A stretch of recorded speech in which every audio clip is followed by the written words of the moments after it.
Now, I love Five Nights at Freddy's as much as the next guy. I've been a fan since day one, even though I've never completed all the games because I'm too much of a fucking pussy when it comes to horror games. I have them nonetheless. I'm a little scaredy cat, what can I say? During the hype, everyone on the internet, on Twitter, on TikTok, etc., was calling this movie a cinematic masterpiece. But now that the hype has died down, I wanted to examine this movie further into it. As a fan, I loved it. I was great. I was happy being able to see this movie on the big screen. I was very happy. But when you actually look at the fucking story, you're just like, what the fuck? I really hate I had to say that. I really hate how after the movie I was like, what the fuck? When I went to go watch this amazing movie, this peak cinema, I sat down, everyone was pretty loud. Everyone was pretty loud, but I was like, you know what?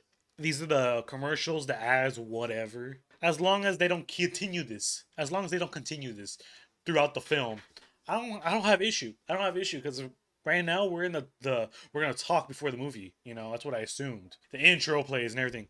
There's people laughing and talking the whole time on their phone and shit. And I'm like, if they continue this any longer, I will have to tell them to shut up. There's a huge group to my left that are just constantly talking, just constantly laughing, trying to be the funny person, and it's just annoying as fuck. I'm trying to watch the movie here. If the movie was out for maybe a week or two, I'd understand, like, because the first big crowd's gone, whatever, it's fine. Issue I have though is that it was the first day the movie came out, and people won't shut up. 20 minutes go by and they still don't shut up. I finally had enough and just went, shh. Yeah, I'm too much a pussy to say shut up. Thank God, after I did the whole shh thing, there was no more talking. Sure, there was a few whispers here and there, but it's to be expected when you watch a movie in general. But I was like, this is the worst experience I've ever had at the theater because I don't know what happened, but after COVID, no one knew movie theater etiquette at all. And I've noticed that after No Way Home and all that, no one really has movie theater etiquette anymore. The movie was great. I found it really fucking good. Until Vanessa was introduced. So there I am watching the movie. I'm seeing the animatronics for the first time on screen and they look fucking phenomenal. They look great. They translate really well from video game to real life. You could get over the fact that fucking Bonnie's kind of mewing the whole time, you know? You kind of get over that fact. Because, like, it still looks good. Man's got a fucking chiseled jawline, dude. I'm not even gonna fucking lie with you. The intro of the movie, fantastic. It felt like I was watching a Saw film. Great. The storyline at the beginning where he fucking straight up just tackles a random innocent man, hilarious, makes sense too. It's just great. And then my boy William Afton, Shaggy himself, fucking Ghostface, comes out phenomenal. Every single one of these actors are great. Even the little girl. Every actor is doing great with what they have. First 50 to 40 to 50 minutes are fucking amazing. They're great. I loved it. Like honestly, if the tone continued from that, I would have loved this movie a lot more. The issue is the moment I felt the same way when I first watched the movie. I feel fucked up for saying this, but the moment Vanessa was introduced, the movie went downhill. I feel bad for saying that, but the moment Vanessa is introduced, the movie just loses in quality. What do you mean by loses quality? She is just there to lore dump for the people that never played any of the FNAF games. For the people that never played the FNAF games and showed up to the movie theater, that's her role in this movie. Just to lore dump and tell you what happened in this pizzeria. I could get over that. I could get over that. But she just walks right into the pizzeria, and I'm like, dude, you're a fucking security. Your role is to not let anyone in the building. Sure, she's a cop, but guess what? Cops are not allowed to go into a building without a fucking warrant. Like, she is not allowed in the building. You're security. Your job is to keep everyone out. So the fact she just waltz on in and you don't care, that made no sense to me. The moment she just walks right in, I'm like, dude, you're the fucking security. You're not allowed. She's not allowed to get in the building. Why are you letting her in? And then later, this is another thing I was annoyed by. Later, when she finds out he's taking prescription medicine to help him sleep, she comes over and shows him like, is this yours? Remember this? Remember this? And proceeds to yeet it into the river. You could have just like given it back to him, you know, and tell him don't do that again. Like don't bring these to work. Like fuck is all you need to do. But instead you're like, need your mind clear. Bitch, the fuck? Those were prescribed to him by doctors. In the beginning of the movie, you see a letter M there on the prescription bottle, which means it's his. You're just like, eh. Made no sense at all. No sense.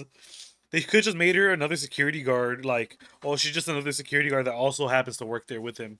You know, they could just done it that way instead of making her a police officer. They could just been like, oh yeah, you're gonna have a coworker there with you. There's gonna be there some nights, or like, or maybe she's night day shifts. She's the day shift security instead of night shift. They could have done that instead of having her being a police officer. Because honestly, her being a police officer doesn't change anything. Like honestly, the only thing that the police officer fucking role gives her is the ability to go to the compound, to the police like lockup area where she was for the nursing area, to like bandage him up. That's all she was used for. She could have just been a security instead. They could have written her as another security guard that also happens to work there.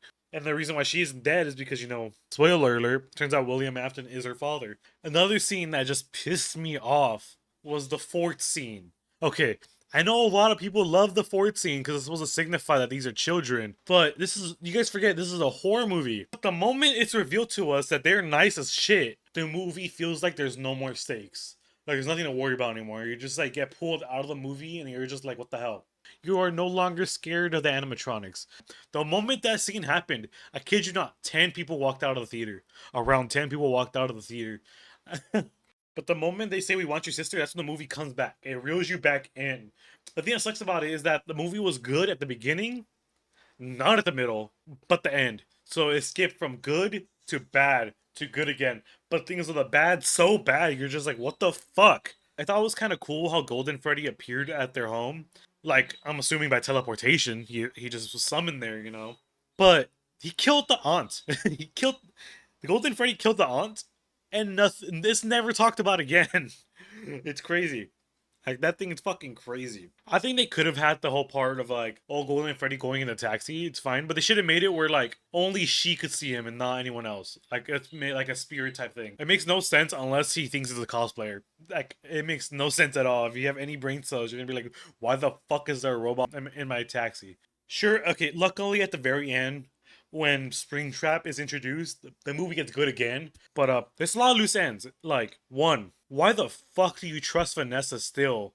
Sure, she saved your life, but you find out that she knew about your brother being killed. I get it. She didn't know that it was your brother when she met you until later, right? But it also means she was okay with her dad fucking killing people, because she was okay with your brother being murked, all the animatronics being filled up with children, and she was okay with killing you, and she was okay with her father killing you. So why do you trust her? Why are you like, I'm gonna keep coming back for you. I'm gonna keep coming back to the hospital for you. You are a friend. You helped us being killed by a murderer. Bitch, she's just as much as a murderer as he is. She was trying to warn you, yes, but she was still aware of her dad killing. Even if she wasn't trying to kill you at all, maybe she was a really genuinely nice person. The fact she was okay with her father killing people and not doing anything about it is the fucked up part. So why are you friends with her? Why are you trying to be in love with her? It's been a few weeks since, the whole pizzeria collapsing, I'm wondering what happened about the court date. Two, what happened to your money troubles? Because you've been struggling trying to keep a job, trying to pay for wherever you were.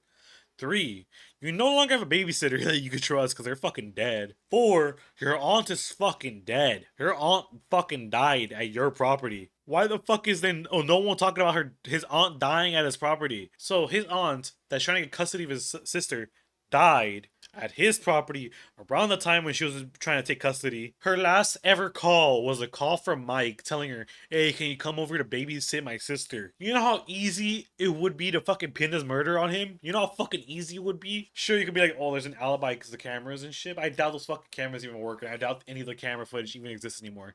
And even if cops did go into the building trying to find the footage, they would fucking die.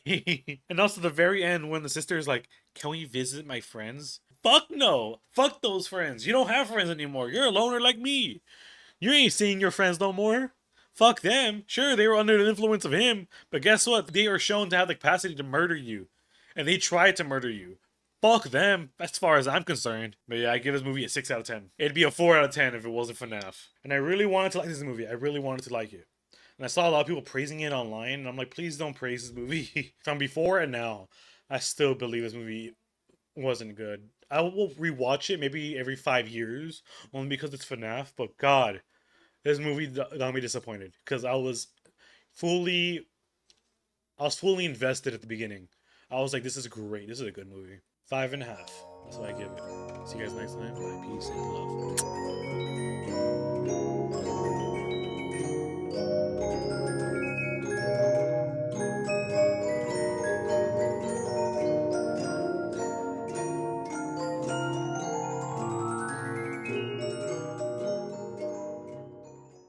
Oh!